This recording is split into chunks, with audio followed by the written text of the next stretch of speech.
Grabbed by the neck, dragged menacingly, they stood me on the streets and threw things at me. Hit on the head, taken away, the hell-beams were struck and drove into the night. Looking around, they stared right back at me, their terrified eyes gleaming anxiously. There are thousands around me, yet the loneliness is unbearable. We are all parched and famished, but no one cares. They took me because I was different, and I was proud of it. Now I have to pay the price with my life. Candles will be lit for us one day, and they will all be ashamed. I hope that it never happens again, for once was enough. Thank you.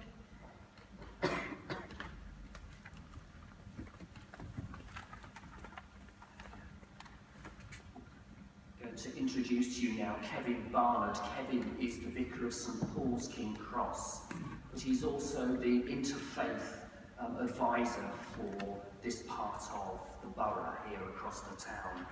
And he's going to share with us some words of survivors' testimonies, and then he'll lead us into the candle lighting part.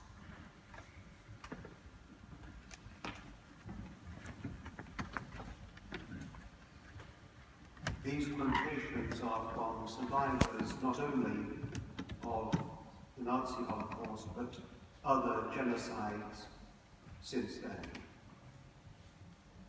From Lily Ebert, a Holocaust survivor. Auschwitz was really a factory for killing, and human beings were used as fuel. I survived, and promised myself, I will tell the world what happened. From Simone Arnold, who experienced persecution for being a Jehovah's Witness. At school, I was under more and more pressure to Heil Hitler, but I refused, because in my heart I could never honor a man in this way, as if he were a god who could save people. I was arrested at the age of 12. From Var Asher Houston, survivor of the genocide in Cambodia. It's hard to tell you the story because it brings back the feelings of helplessness. People need to know in order to avoid genocide happening again. From Apollinaire Kagaruka, survivor of the genocide in Rwanda. They killed my big brother, my young brother, my sister, and my father and my mother. That is all my family, and around my family, my uncles, my cousins, lots and lots. I can't tell you how many. From Kemal Pavanic, survivor of a massacre, a concentration camp.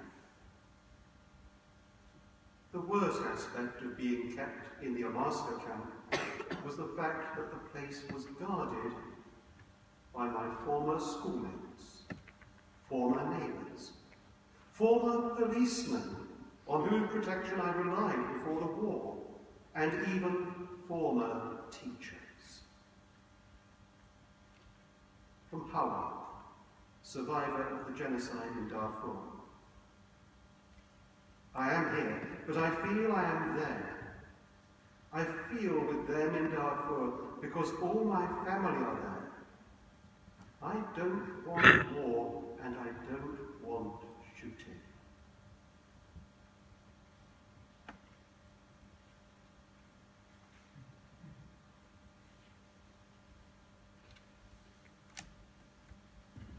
Now we come to the lighting of the special candle, but it's not at the front.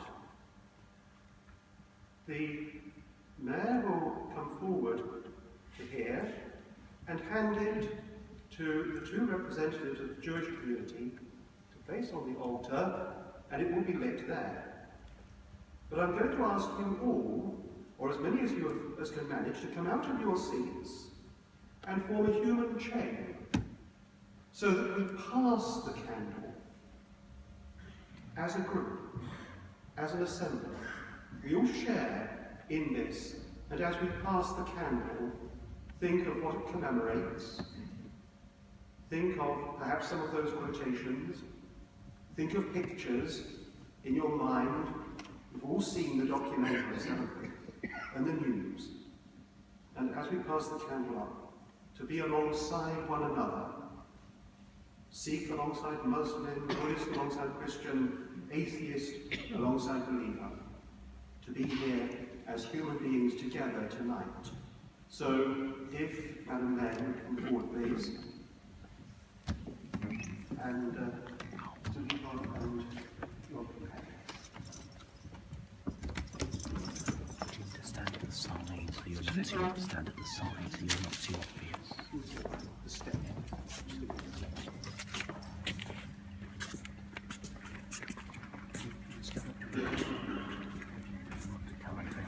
And now, if please, those who come out and forward.